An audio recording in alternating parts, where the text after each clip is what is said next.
All right, welcome to a very special episode of the Athletic Development Show, proudly brought to you by Iron Edge.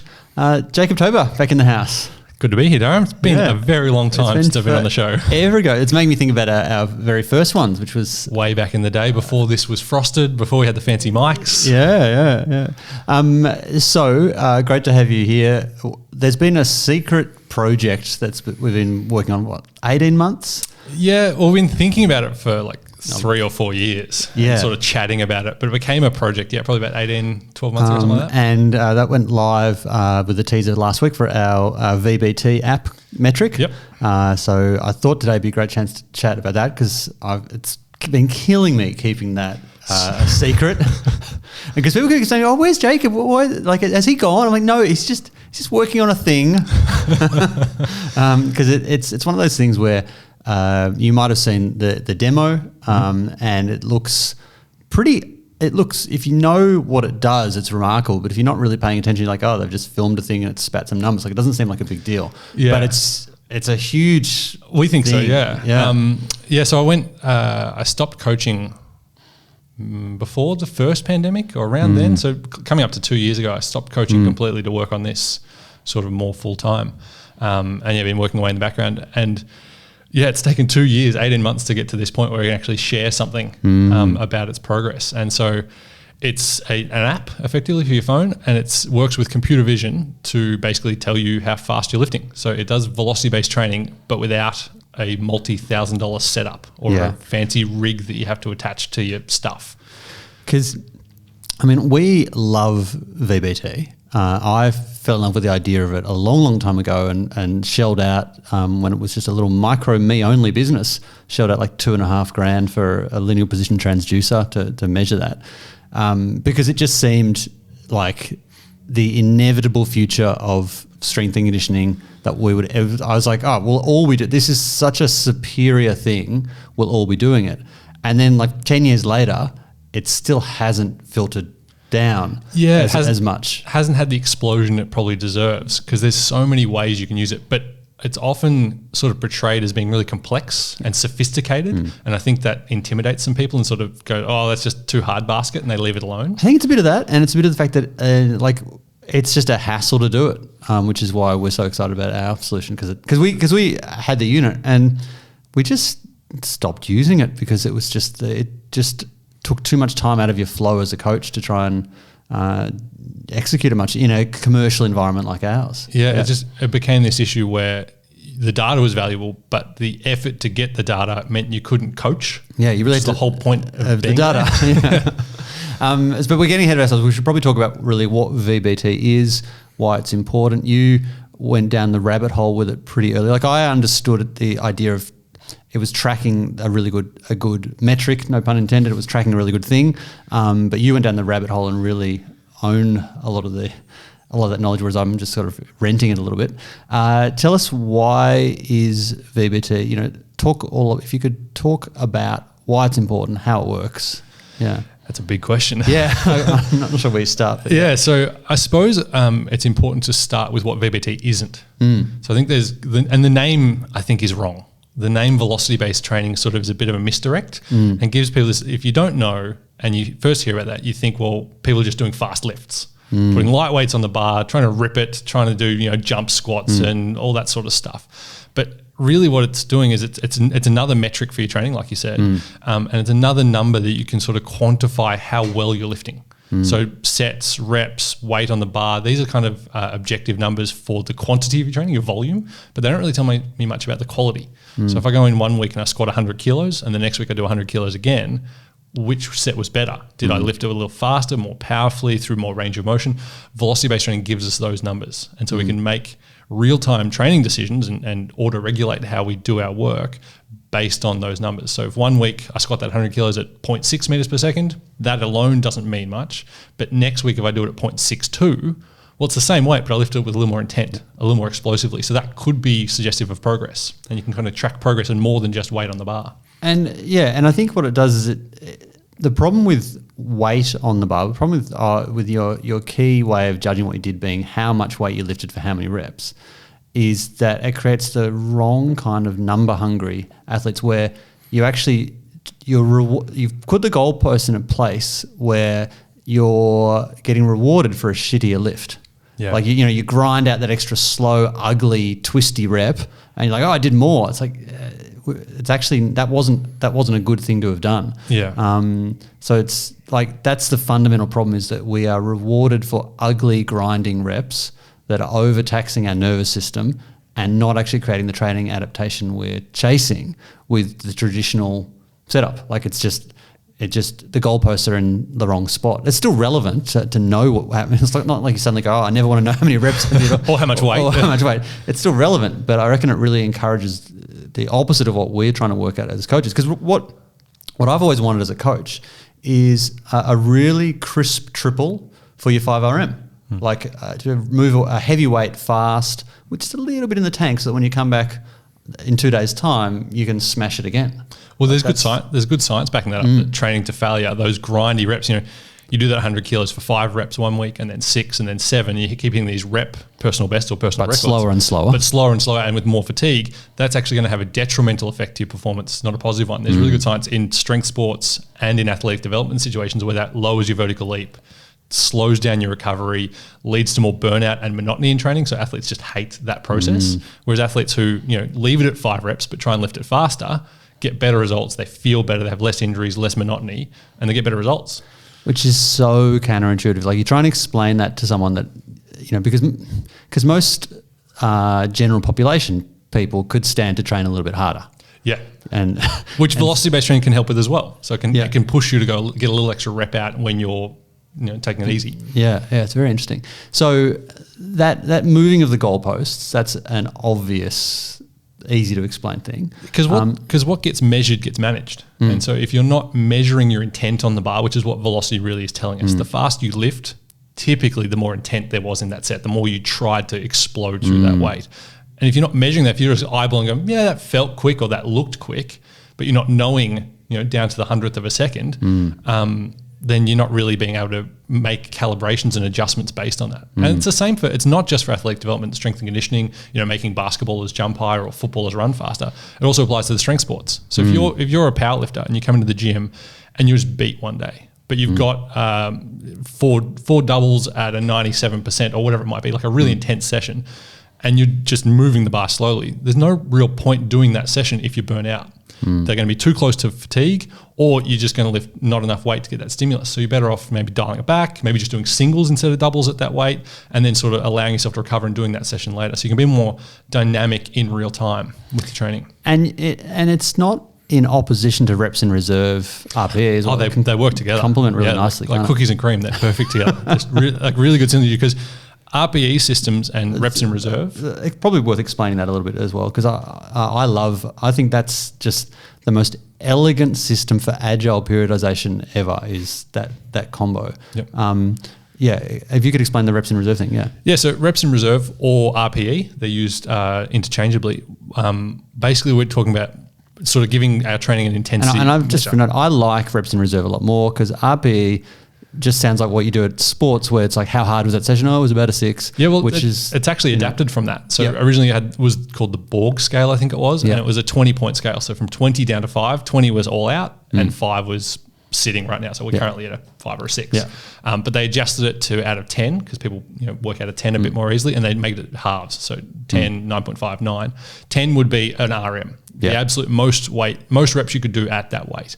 8 would be 2 in the tank, 7 would be 3 in the tank. But that's why I like the reps in reserve, because you can actually really get a sense of, it's not just what are my feelings, it's how many could I have done, which is a much easier question to answer. Yeah, and so the RIR, reps in reserve system, just flips it. And so they're called 10-0. So there's 0 reps left, 1 rep left, 2 reps left, 3 reps left. And don't bother counting anything under 6 is...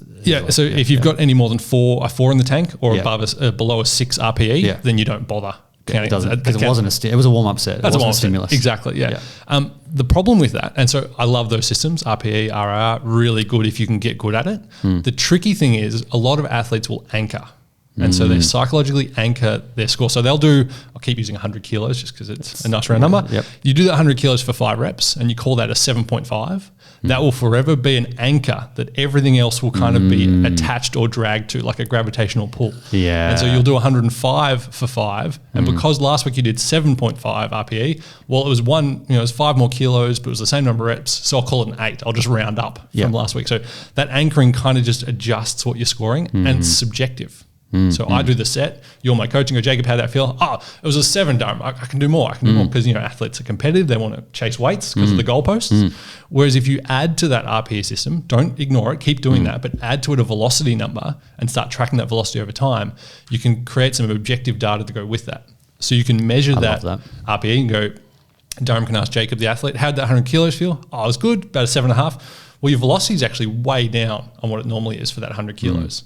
You sure it was 7.5? Yeah, you're right. That was actually a bit harder. And so you can use the objective data and the subjective kind of feel for the set or the look of the set and make really good real-time decisions based on that combo.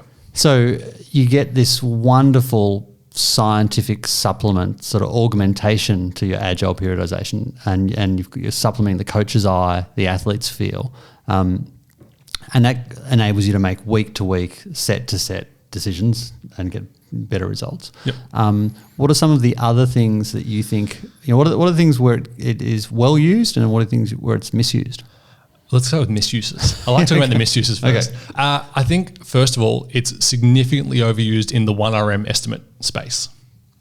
People are so quick to go, oh, you can use VBT to estimate your 1RM.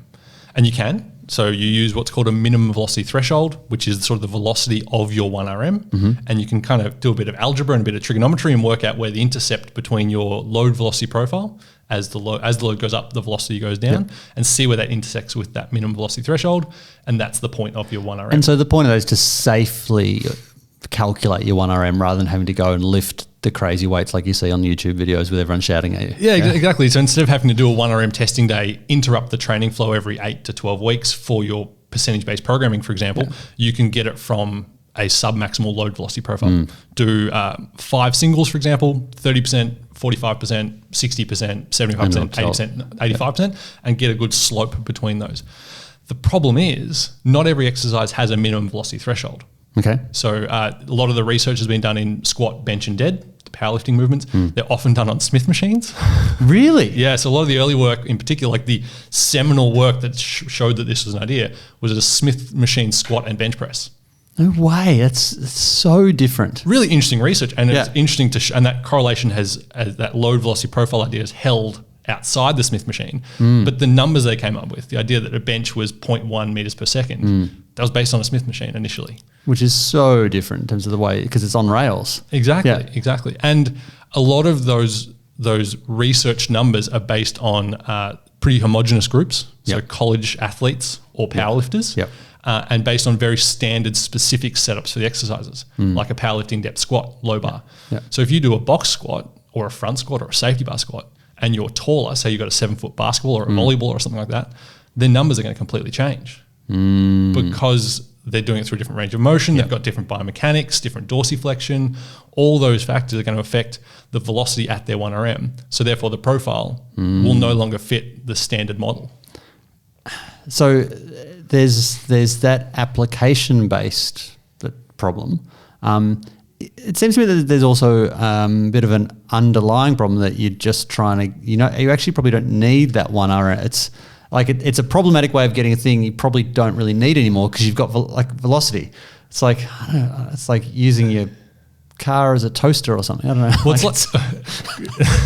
not quite. I don't know the analogy. I want the analogy. The analogy I like is it's like we've invented the car, but we're just going to use the car to measure the speed of our horses. That's so much better. That's the analogy I like to use. So, car as a toaster. Percentage-based training is a really tried and true method, but it doesn't have that dynamic ability to adjust in real time.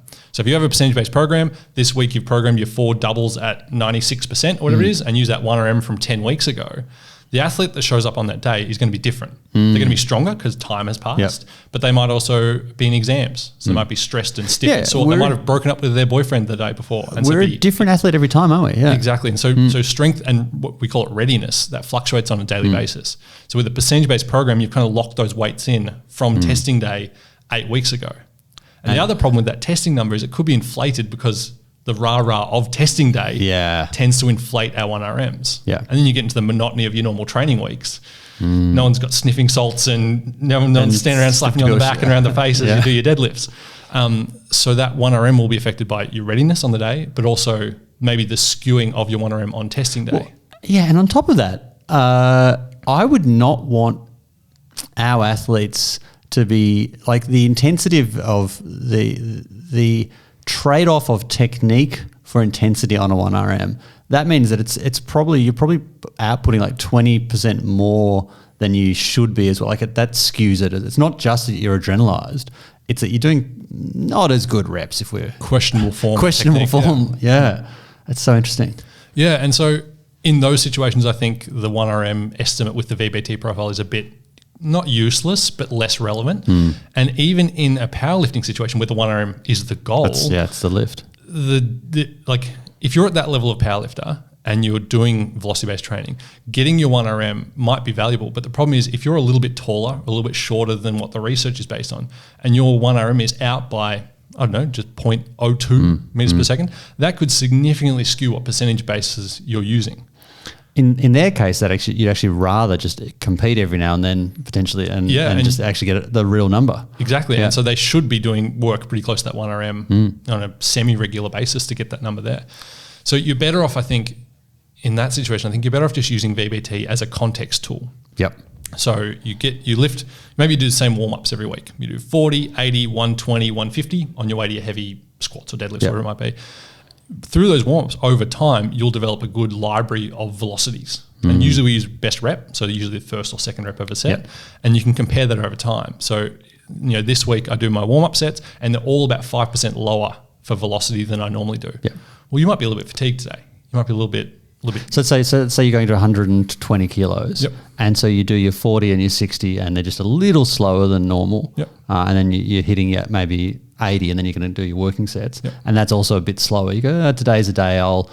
Do you then?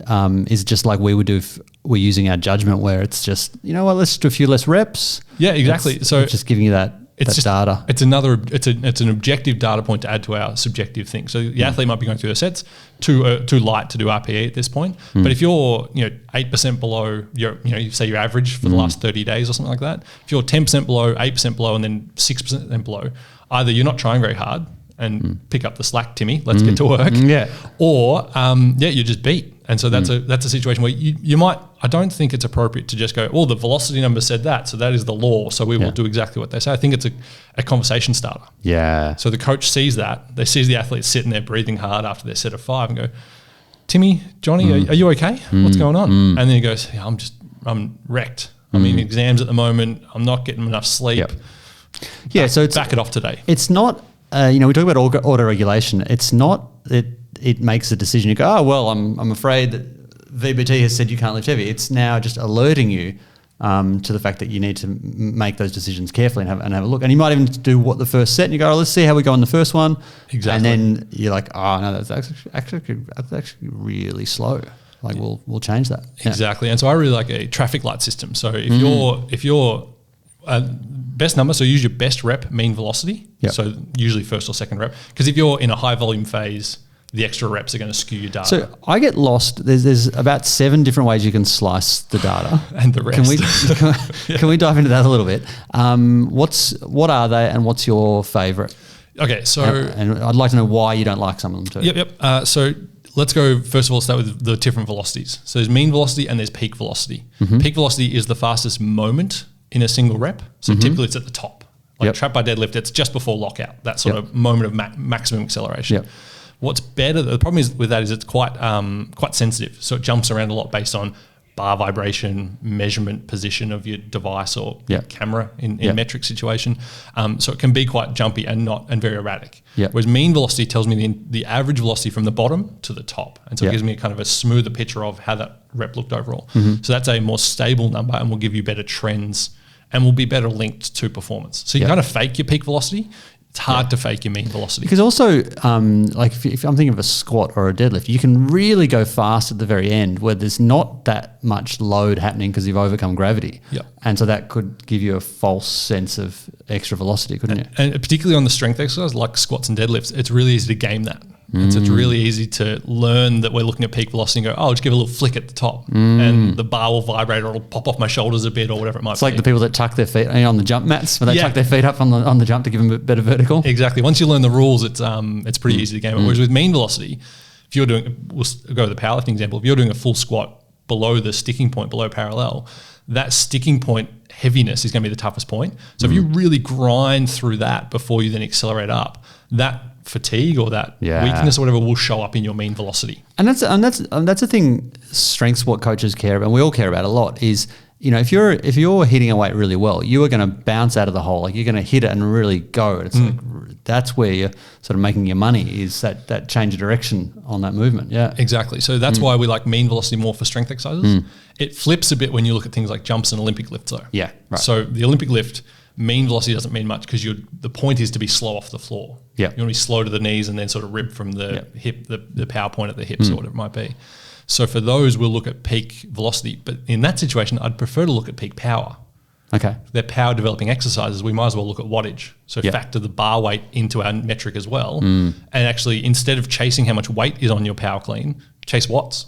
I've always liked it. That was probably the biggest use that we got into. Was I loved the idea of just like a car with your power to weight ratio.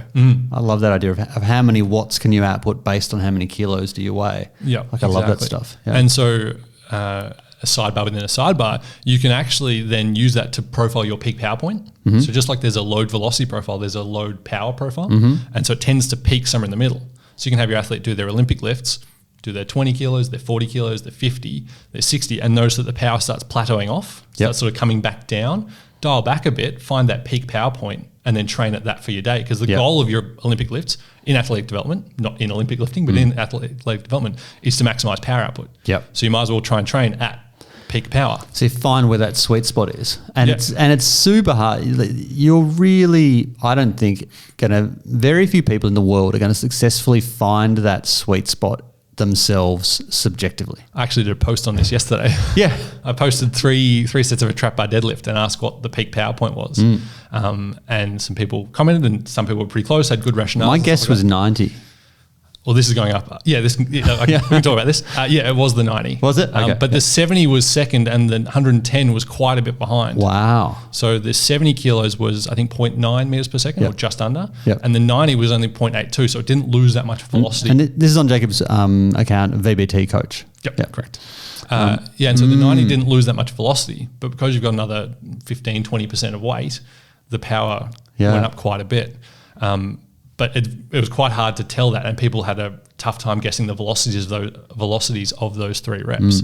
And it's hard because you can pick what's a slower and a faster one, but what's harder to determine is how much weighting does the extra weight give to that speed. Exactly. And so with Olympic lifts in particular, the peak power load actually looks quite a bit slower than what most coaches feel, or what most athletes feel is the best. So athletes will feel that sort of lighter stuff and like it's popping, it's flying off my hips, whereas they'll do the stuff that's around peak power and it actually feels a little more sluggish. Yeah, but that's actually where you're making you're stimulating the change you want. So if your goal is peak power development, then you probably want to add a little more weight than you think you should be up to. And that should be your goal for pretty much every sport. Exactly. And so the cool thing about that is because we're doing that in real time on our warm-up sets, you're now getting your peak power point on a given day, taking into account those fatigue factors we talked about before. So you could do a power profile, like a 1RM profile at the start of a program, but with this method, you actually do it every single day. And so don't worry about I don't care how much weight's on the bar. I care that can you create more watts than you did last session? I think that's what I love more about it than pretty much anything else, the idea that you're not having to interrupt your training. It's just you're collecting that every time, and it's constantly updating. It's fresh data that didn't cost you anything, because all the other data costs you. Like we love measuring vertically, and people get amazing results. We love seeing people smash it, but that still takes you about 6 minutes to get that. Warm-ups and everything. Which doesn't sound like much, but there's a lot you want to get done. And if you've got 20 athletes in the gym who all want to do that on the same day. And you've got to go do that. Like the idea that you can just collect more stuff from your training, I think it's just brilliant. So those are the key ways of slicing. There's others that people use. So mean velocity, peak power, mean power, those are kind of your big four. Within velocity, particularly mean velocity, you can look at sort of set averages or you can look at best rep of a set. Yep. I tend to prefer to focus on that best rep because that's more an indicator of neurological readiness and freshness, whereas the set average will will be affected a lot by how many reps you're doing. Yep. So if you're going from a 4x10 block to a 4x6 block, your average velocity is going to go through the roof. But that's not a fair indication. This just means we've changed the program. So it's not really showing anything about your fatigue stats. Yeah, and you're also, I mean, we've talked about how you don't want to grind out reps, but you also have to have some proximity to failure to achieve results. Yeah, it's a balancing act, isn't it? Yeah. And so if you're being penalised for getting proximate to failure because that's lower, that's not going to be as good either. Yeah. Yeah. If you're always just doing doubles, yeah, you want your set average to be really high. That's you're not actually very not going to go very well. Exactly. Okay. Cool. All right. That's awesome. One more in there, I think that's worth covering while we're talking about metrics is fatigue. So we talked about proximity to failure just now. Your fatigue percentage or velocity loss percentage is a really good indicator of how close you are to failure. Yep. So typically in VBT, again, it varies by individual and exercise, but typically about 40% drop off is going to be a set to failure. So your seventh rep, say, is going to be 40% slower than your first rep. That's going to be pretty close to a 7 RM weight. So you're probably looking at 8.5, 9, even 9.5 RM on a 40% drop. Yep. So in season for sports athletes. Is that across movements? Well, this is the thing, it varies a bit. So it also varies by load. So if you start lighter, you can usually accumulate more fatigue across the set. Yeah, that makes sense. So if you're a 150 kilo squatter and you're doing a 60 kilo set, it's hard to do that 60 kilo as fast as possible because it's just an upper limit because of the range of motion. So therefore, the fatigue will be able to keep going on longer. So you might be able to get 50, 60%. But now we're talking about an energy systems issue, not a strength issue. It's just a fitness. So I think anything under probably a 10 or an 8 RM, so anything under that, above that weight or under that intensity, you can probably get about 40% drop from your fastest first rep to the end of the set when you can't lift anymore. And so then you can set that as, you can say, all right, well, the cutoff is when I achieve the set's over when I'm 40% below. Yeah, well, that would be a tough program if you're taking everything to 40%. So what you might do is you might set, say, a 20 to 25% cutoff, and you might use that in season for a sports athlete, so they're not accumulating too much fatigue in the gym. So you can either do 5 reps or 25% fatigue, whichever happens first. I like that a lot. And so that way, just like before we were talking about manipulating load based on readiness, we can now manipulate volume based on readiness. And you can use these together or just use one or two of them. What would be your favourite? What do you think? Gun to your head, what would you choose? Yeah, depending on the context. I think for an experienced lifter who's in sort of a moderate volume, so sort of 3 to 6 rep type work, I'd probably choose the reps, like the rep cutoff. I'd let the weight stay the same as much as possible. Yeah. And then on days when they're tired, they're just not going to be able to get as many reps out before they fatigue. So their fatigue will drop faster in a set. So I'd probably go let's do a 20 to 25% cutoff or 5 reps, whichever happens first. I like that. I think you always want to try and hang on to the weights you're doing and just go a few less reps rather than because otherwise you take the intensity out of the equation and then it's hard to get that back. And it feels like for the athlete, if you're doing 140 and you do a couple less reps, you still feel like you're doing great. Yeah, if you do 140 for 2 instead of 4, that's still a good strength stimulus. But it's like you're taking weights off the bar. That's like a walk of shame. That's a gut shot. That's why it makes some feel pretty crap. Yeah, okay. It gets tricky though when you're doing under triples. So if you're in a powerlifting or Olympic lifting situation and you're only doing 3, there isn't enough time to watch that fatigue. Yeah. Because you might do 1 rep, 0% fatigue. The second rep, 10% fatigue. The next one might be 30% fatigue. It can fall away that quick if you're close to your RMs. So for those guys, they'd need to adjust the weights a little bit more sometimes. So you might be, it's either the 20% fatigue, or if we only reach a double, we're going to adjust the weights based on those sort of warm-up set readiness numbers. So I think we should take a quick pause here because we've covered a lot of stuff, and I think this is where VBT gets a little overwhelming. There's so many different ways to slice it. Yeah. So many different options and ideas. And it's often like people are like, well, if you don't do all of it, you're a punk and get out of my gym kind of thing. Yeah. But it's like, no, you could use one of these things. One 30-second soundbite from this episode could be all you use in VBT and you get amazing results. So, because it's such a rabbit hole. And so what would that one thing be, do you think? Or there's a couple, if you're summarising what we've just talked about, what do you think you do? You go into a program, you've got our sweet new app that's out in the world, and you're able to use that. And it's super easy to use and convenient and doesn't get in the way of your coaching. Which we'll talk about a bit later. But you've got that ability to do that. What are you going to do as sort of the minimal effective dose of leveraging VBT, do you think? I'm doing contextual velocity.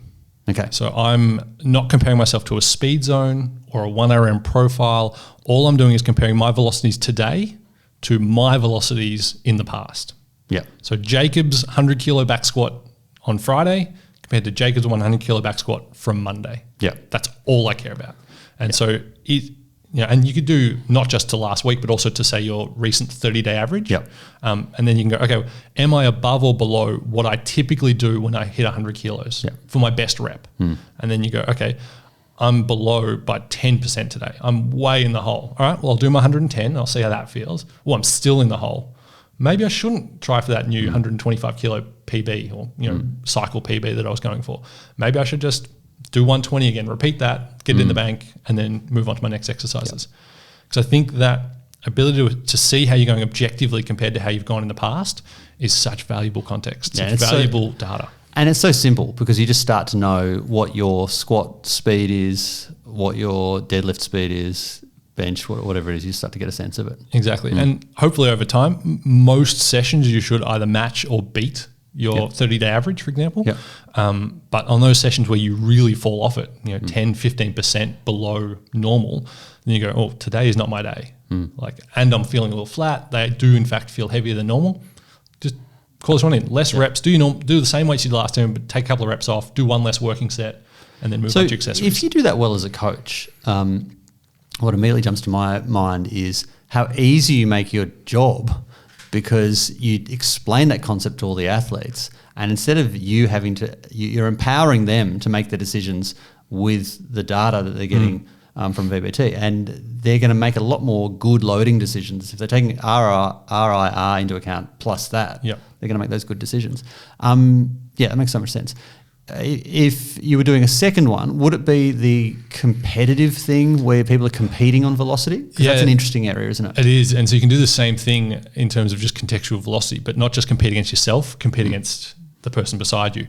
And so you can look at, say, velocity at a one times body weight bench press, for example, and go, let's see who can lift a 1 times body weight bench press the fastest. Put a leaderboard up, get everyone going. Really good for culture.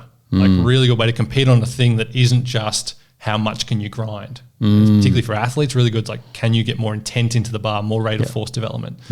Peak power on a 50% body weight Olympic lift is a really cool one as well. I think we need to talk a tiny bit about intent to move. Because it's a thing, we take it for granted because we care about it a lot. But I think that idea of it's not just about how fast you move the bar, it's about the intention of how fast you want to move the bar, dictating a lot of good sort of nervous system changes. Yeah, massively. So if you're lifting decent weights and you're in a strength training block, your goal is maximum strength, the bar's not going to move fast. No matter how much VBT you're doing, it's going to be a slow relative velocity, like 0.4 meters per second for a squat. It's going to be slow, grindy stuff. But intent to move says lift it with as much intent and try and lift as fast as possible, even if the weight prevents you from actually achieving 0.6 meters per second. 0.4 is fine, but as long as that 0.44 is indicative of your all that effort, give it everything you got. Speed of the request. And so your body's kind of in this situation is adapting to the output of your brain, not the input of the actual movement velocity, if that makes sense. So your request for motor unit recruitment is the really important thing. I use a car analogy for this one, and I think this one's good. No horses involved. No horses involved. Yeah, I think it's like you have a car where every time you stomp the accelerator, even if it doesn't actually achieve more speed in that moment, it's getting better at achieving that speed. It's like you're making the engine bigger somehow. Through some weird. We're making the system better somehow. Yeah, exactly. Yeah.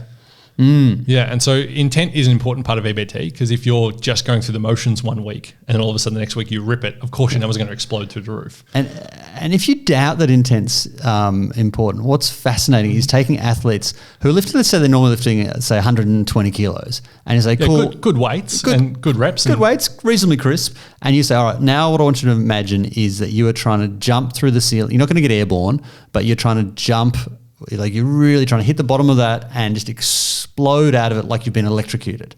they're always blown away by how tired they are. How much more work, yeah. Yeah. You turn 120 kilos for 8 and they do 120 for 5 and they're gassed like they've just run a suicide. Yeah. They're just exhausted. And just really mental, and it's not mental tiredness, it's nervous system fatigue. It's very interesting. Yeah. It's a really big thing. So if maybe we shouldn't talk about this, but athletes can again game that by manipulating their intent. Yep. So you probably don't want to use VBT autoregulation with athletes who are slack. You probably don't want to give them numbers. Yeah. Because they're just going to go, oh, well, I'll just cruise on this one. Oh, look, I'm so tired. I have to rest. But it's interesting. There was always that argument with, well, what about those slack athletes? I think there are athletes that are subconsciously slack, like they're a bit soft. They don't quite know where their boundaries are sometimes, and they cruise. The Gen Pop example you gave before. Yeah, a lot of civilian trainers will not push themselves hard enough. Well, like it's that thing where they think they go to someone goes onto the gym and they do 10 reps of a certain weight, and then you say, hey, here's $1,000 if you can do 25 reps, and they like, you were so far away from failure that you weren't even training. Like you were literally just kind of exercising. Yeah. And so for those ones, it's really good. You can flip that fatigue thing. So instead of seeing a fatigue cutoff, as in you can't go above 25% fatigue, the set doesn't count until you reach 25% fatigue. Yeah. And so like everything on that first rep, and you got to keep going until you achieve 25 or 30% fatigue. It's like the Muhammad Ali thing. Someone asked him about the reps he counts, and he said, I only count the ones that hurt. Was that him or Schwarzenegger? I think it was probably both. They probably quoted each other. Yeah. But yeah, the reps don't count until they hurt. Yeah, it's interesting. But circling back to the athlete thing, I don't think there are many athletes that are consciously being lazy. And so they're not, I think the percentage of people that are going to try and game that system, people will game a system to get better results into get on top of the leaderboard as well. Yep. But I don't think you're going to have that many people who are going to try and game the auto-regulation. You'll have a few, but that will be such a negligible percentage. It'd be a rounding error worth of beat. Yeah, for sure. Yeah. Particularly in things like strength sports, like they tend to attract hardworking athletes. Yeah. The gym attracts those people who like the work and like seeing the progress. So they're going to want to not game the thing to get the progress, but actually to honestly achieve progress through a new system. Yeah. Okay. So you've got some simple methods you can do. You can just literally get to know your own speeds and how they relate. Yep. And speeds are specific to an exercise and to a weight. So don't compare your 40 kilo squat to your 40 kilo deadlift. Yep. They're different range of motion, different muscles, so they're going to have different velocity profiles. But your squat, 40, 60, 80, can be compared to your future squat, 40, 60, 80. That's what you want to do. Okay, cool. And it also gets us out of that thing, that whole there's strength, speed, strength continuum. The velocity zones. Which I think is really good, because I think they're a bit silly. I've always found them a bit sort of arbitrary and confusing. Like they seem like it's the same thing. Like it's literally just a word flipped backwards. And when talk about that, when people try to, I'll like, oh, can you define that? They'll just say, oh, it's like power, but a bit faster. Go out from zero and go. Yeah. Okay. So the velocity zone. So there's a bit of a misdirecting universal truth in velocity-based training is that you should, and it's given as the ground zero. If you're starting with velocity-based training, start with the speed zones. And there's 5 different zones. So it's starting strength, accelerative strength, strength speed, all these kind of vague terms that say strength has 5 different qualities. And we should surf the curve. And you should surf the curve. So if you want to squat for speed strength, you should be doing it above 1 meter per second. Yep. And for me to do that, to achieve 1 meter per second, I have to only lift like 40 kilos. Which is going to achieve basically nothing. Yeah, well, like, again, RPE, that's about a 5 on the RPE scale. I could do about 20 reps at that, 30 reps. It's like negligible. You'd be better off doing 2 minutes of skipping. I would. Literally. Yeah. And so people are like desperate to sort of match these exact and specific speed zones to achieve specific qualities. But with intent, like we talked about before, it's actually an inside-out phenomenon, not an outside-in. So the speed isn't dictating the adaptations, the desire for speed and the recruitment sort of thing. So you'd be better off doing a 40-kilo Olympic lift and actually just changing exercise if your goal is to develop power and dynamic effort. Squat's a strength exercise. That's really it. Maybe it's a power exercise if you put some bands on it and make it accommodating resistance. But it's definitely not a high-velocity movement. Sprinting is a high-velocity movement. Jumping is a high-velocity movement. So the idea that you can use one exercise, squat is the classic example, to surf the curve is just ridiculous. Because for me to achieve a starting strength speed of 1.3, it's an empty bar. And like I can't keep it on my shoulders and squat fast enough to achieve that. So there can't be any adaptation there. It just doesn't really make sense. But it's just there. It's just this thing that kind of gets passed on, and it's in all the blog articles, Beginner's Guide to VBT, start with, and again, with the zones, they're often fixed values, so actually set numbers. But you and I, we're quite a different height, different builds, we've got different strength levels. Our numbers would be completely different for the same exercise. So if we did a trap bar deadlift from the ground, our profiles would be completely absolute velocity. So you got a basketball team with a 7-footer and a 5'8" point guard. Like they're going to be completely different. Yeah. And so to try and have them both squat between 1 and 1.3 meters per second to develop some magical quality. And also there's only one quality of strength. It's strength. Like that's it. There are no 5 qualities. There's strength and there's power and then there's speed. So it's just, if you want speed and power, plyometrics, sprinting, throwing things fast. Like that's your answer. The thing you need to do to get the result you want to get. Don't chase those casseroles. Like exactly. Just get that thing. Okay. I reckon we've talked enough about VBT. I reckon I'd like to chat about the journey of actually making the app, because it's been a very interesting thing, and we're hoping that our listeners are going to help us when we're up at the beta testing phase as well. And I think the journey itself has been fascinating. Where did it start? So it started out with, we loved VBT, but we're like, there has to be a better way. And then it was LPTs. Well, actually, we started with that little sonar thing. Is that where it started? Yeah. Okay. Yeah. So we started with my brother Davey is our lead engineer and our unsung hero of Core Advantage, Davey. So he has built so many incredible things. I'll never forget. I remember exactly where we were sitting when you said to me, "We've got to hire my brother." You said, "We've got to hire my brother. He's smarter than me." And I was like, "Okay, we're doing it." I was sold on that. And what he's developed for us in terms of our timing gates, which are amazing. I can't believe how easy they make our testing. Our existing interval timer app. Like, there's just so many things he's quietly built to a brilliant standard with really good lateral thinking. Yeah, and so Davey started with us kind of part-time, sort of on a casual part-time basis, just tinkering away, building some internal tools to make our job easier, make the testing easier, make the admin of the gym easier. And he was always half joking that he was trying to replace you. Yeah, that was his whole thing. He's like, my goal is to make Jacob redundant. I want to get Jacob fired because he's now useless. Which back then I was like, oh, I'm not sure that's possible. Now I'm like, well, it's pretty interesting. We're on our way. And I'm all for that. I'm all for making a lot of my roles redundant, because a lot of the things we do here are repetitive and they're boring jobs. And if you can automate them, that's great. Yeah. So he started building internal things for us, and we'd train together. So he'd come in on a Saturday afternoon after coaching, and we'd lift, or in the morning before we started work, and lifting. And I get a sports science brain, and he's got a engineering fixing things brain. So we just started talking about these problems. And I was lifting with a string on the bar and just chatting about it. He's going, you could do that with, because he's done robotics as part of his degrees, and you could probably do that with like a sonar. I was like, what do you mean, like a bat? And he's going, yeah, like you get a little thing and you put it on the bar and it points down and reflects off the ground and gives you the thing back. And so we built a little thing, got a Raspberry Pi and a sonar chip and put it in a cardboard box. Raspberry Pi? Raspberry Pi, which is I don't even know how to explain it. It's like You can't just say you've got a Raspberry Pi and expect people to follow.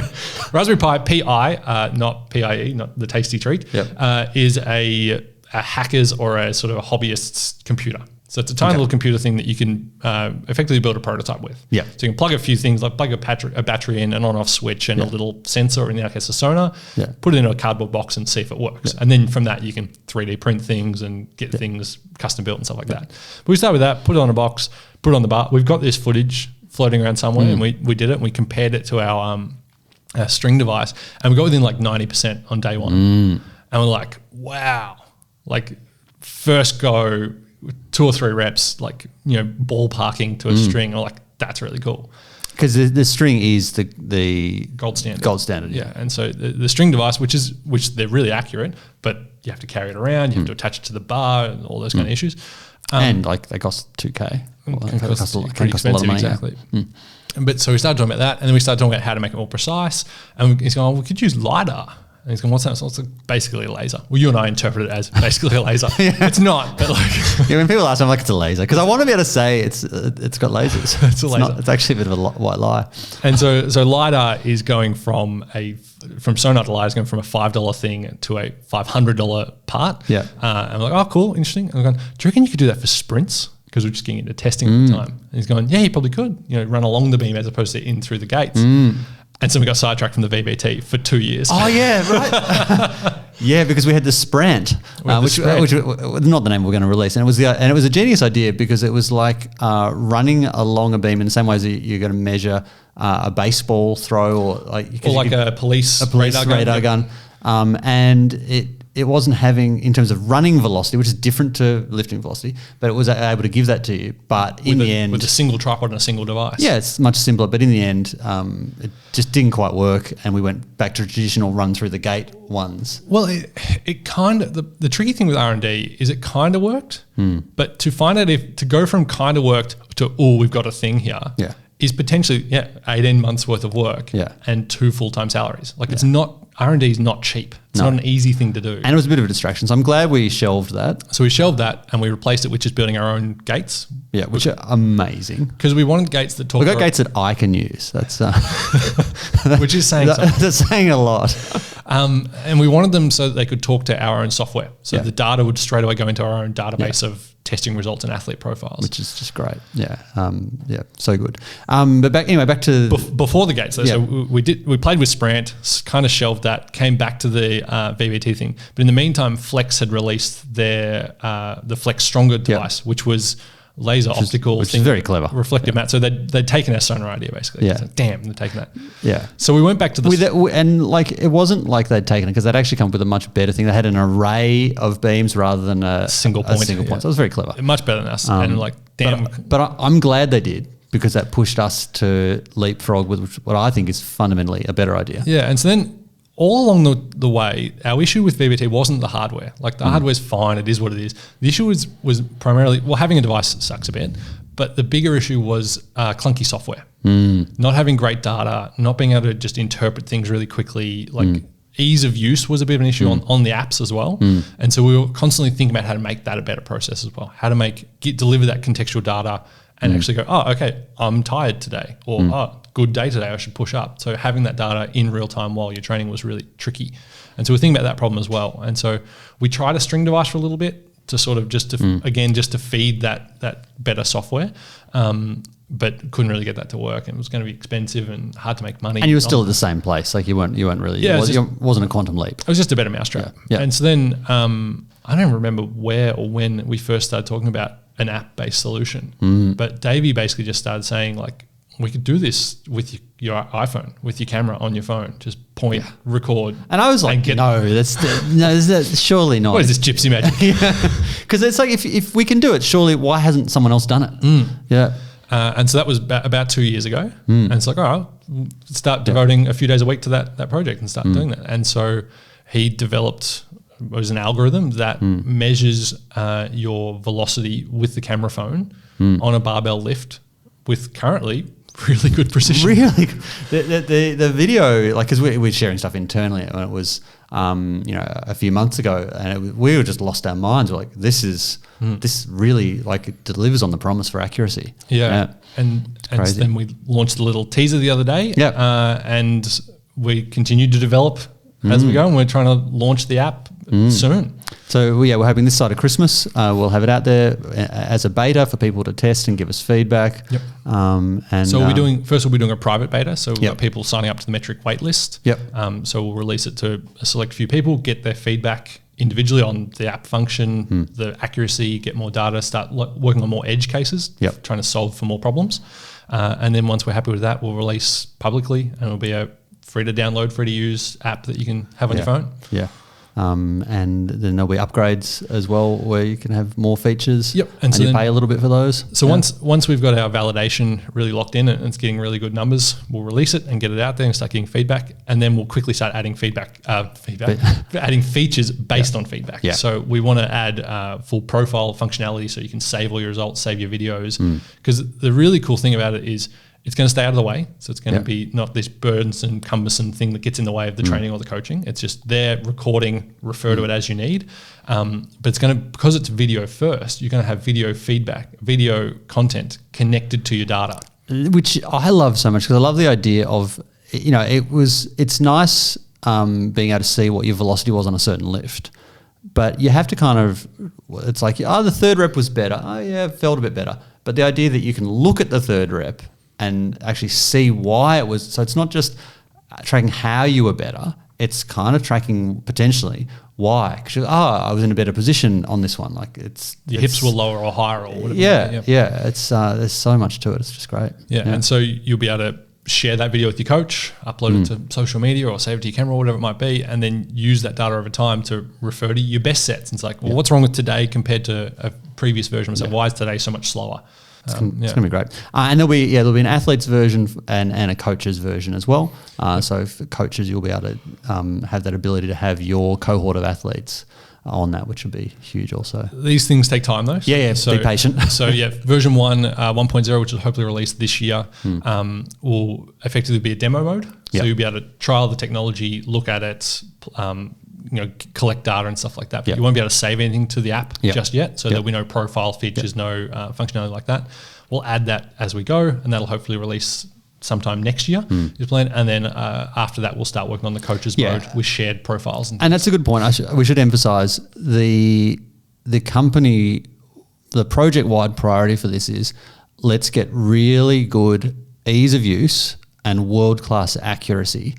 And we will only add features. Like it's not going to be there's suddenly 40 features. It's going to be let's just do the things we need it to do well, really well. Well, that's often the problem with VBT is it's too much too many things too soon. And so it's going to be, there's two problems to solve. There's the precision of the computer vision, which we're well on our way with. But then the second problem to solve once it's out in the world is getting feedback and making it really user-friendly. So you can just put your camera down in a little tripod or whatever it might be. Rest on your drink bottle. Rest on your drink bottle or a dumbbell, record your sets, and then refer to the data as you need through your training and collect that over time. So you get a really good library of your performance and track it, things more than just how much weight's on the bar. I can't wait. So, keep an eye on Jacob's account, VBT coach, and also the metric which is at metric VBT, and you can join the waitlist for our private beta on both of those. Cool. All right. Well, that has probably given people more VBT than they thought they could handle. So it's the middle bit of that might need a second go through and maybe a slower speed. But the simplest thing is just track what speeds you lift your typical lifts at, and you're going to be well ahead. Just if that's all you did with it, it's super beneficial. Yeah, it should be called like context-based training because like people hear that velocity-based training, they're like, I don't want to lift fast. I want to lift heavy.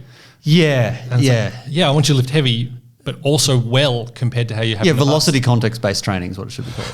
But that's. I don't think we're going to get that to fly. No, it's moving away from simplicity. It's in the opposite direction. I think we just deal with it. Yeah, very good.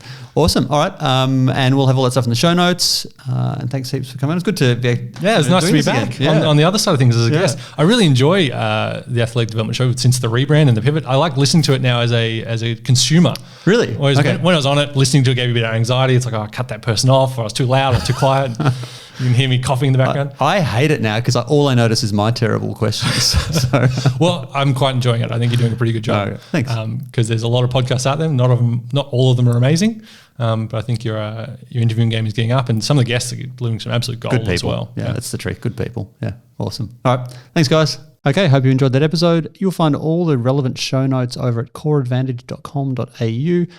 Also on the website, you can find more information about our athletic development services, education, our short courses, and everything else we're up to. So that's coreadvantage.com.au.